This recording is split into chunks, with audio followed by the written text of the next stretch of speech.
Avvalambor hammaga assalomu alaykum. Ushbu darsimizda Revit'ni ichki interfeysi bilan tanishib o'tamiz. Buning uchun modeli qismidan biron-bir proyektni ochib ko'ramiz.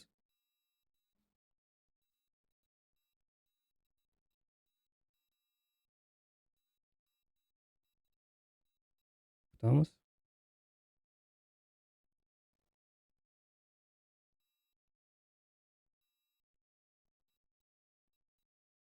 Proyektimiz ochildi.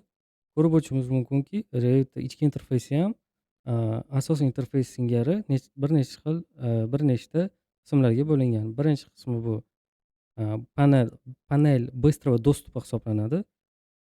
Ikkinchi qismi bu, ya'ni har bir yo'nalishga qarab instrumentlarni gruppirovkasi. Bu qismimizda ochilgan vidlar, ya'ni man biron bir boshqa ko'rinishda ochadigan bo'lsam, masalan, shu ko'rinishda ochadigan bo'lsam, bizda ochilgan vidlarimiz shu joyda terilib turadi. Ya'ni nechta vid ochilgan bo'lsa, shu joyda ko'rishimiz mumkin va ularni yopishimiz ham mumkin. Keyingi qismi bo'ladigan bo'lsa, bu asosiy biza ishlaydigan joyimiz.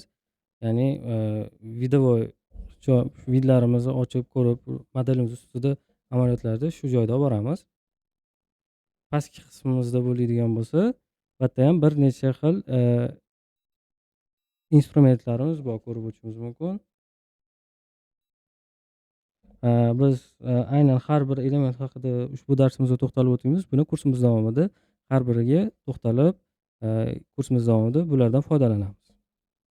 Hop, birinchi masala bilan fayl qismi bilan haqida gaplashmoqchi edim.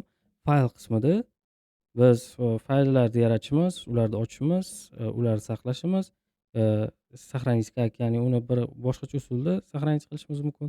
Ularni eksport qilishimiz mumkin. Ularni pечать qilishimiz mumkin, ya'ni chop etishimiz mumkin va hozirgi faylni yopib qo'yishimiz mumkin.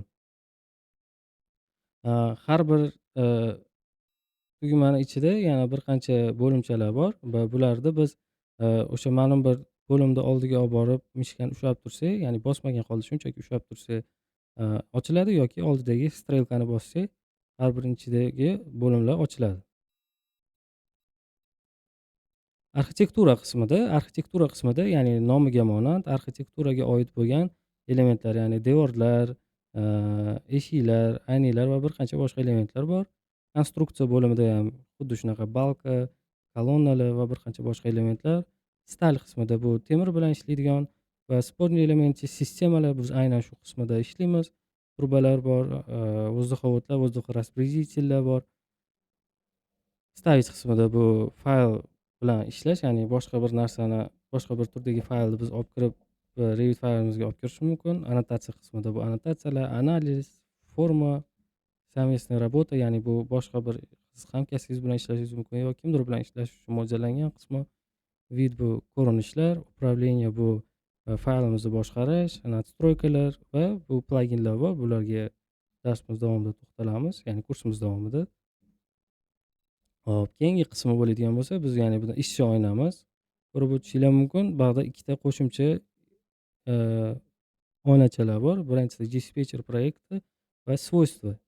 Свойства degani, men birinchilar bilan свойства haqida gaplashib o'tmoqchi edim. Свойства bu biz tanlagan tipimizni, ya'ni bu har bir narsa tip hisoblanadi Revitda. Men 3D ochib turibmanmi? Men 3D da ochiq turibdi. Ya'ni bu 3D. Men buni aylantirib, yaqinlashtirib ko'rishim mumkin. Bu 3D. Va kubimiz bor bu yerda. Shu kubimizni ham har xil ko'rinishlarda aylantirib ko'rishimiz mumkin.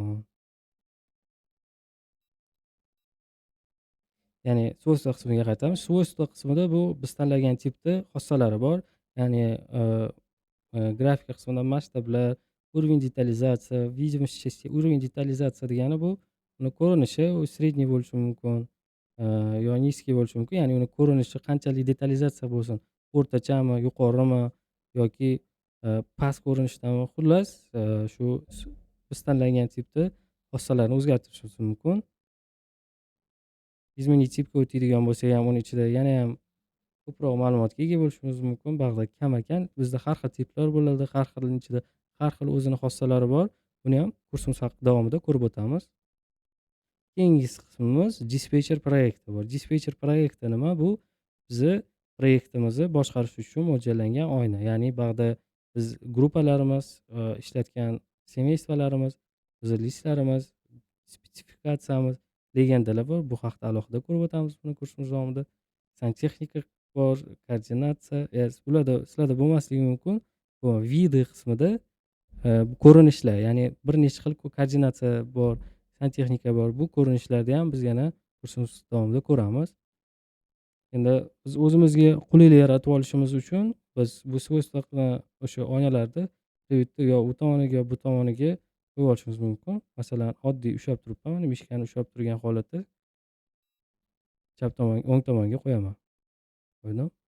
Dispetcher proyektini ham xuddi shunaqa o'ng tomonga, chap tomonga qo'yib olaman. Qo'yib oldim. Xo'p. Endi shunaqa holat bo'lishi mumkin. Bizda tasavvur qilaylik, mana bu yerda X tugmasi turibdi. Shuni bilmasdan bosib yubordik. Ya'ni svойство bizda ko'rinmay qoldi. Bu ham eng muhim panel hisoblanadi. Buni qanday qilib ochamiz? Biz Revit ishchi oynasiga mishkani o'ng tomonini bossak, bizda bir nechta tugmachalar ochiladi va eng pastda svойство qismi bor. Svойствоga bitta bosadigan bo'lsak, svойствоmiz yana ochildi. Yoki Git qismiga o'tamiz. Git qismida interfays пользователя bor, ya'ni foydalanuvchi interfeysi. Unga bosadigan bo'lsak, mana bizda svойство qismi ochiq turibdi. Yoqilmagan turibdi. Shuni mishkani bosib yoqib qo'yamiz. Yoqib qo'ydik va bizda svойство qismi ochildi. E'tiboringlar uchun rahmat. Kimda qanaqa savol bo'lsa, kommentariyaga yozib qoldirishinglar mumkin. Telegram gruppamizga, Telegram kanalimizga ham a'zo bo'linglar. So'nggi yangiliklar hammasi shu Telegram kanalimizda e'lon qilinadi. Telegram guruhimizda bo'lsa, shu foydalanilgan materiallarni ulashamiz, bir-birimiz bilan bilim almashamiz. Qanaqadir savolinglar bo'lsa, Telegram guruhimizda ham berishinglar mumkin. Hammaga rahmat. Sog' bo'linglar.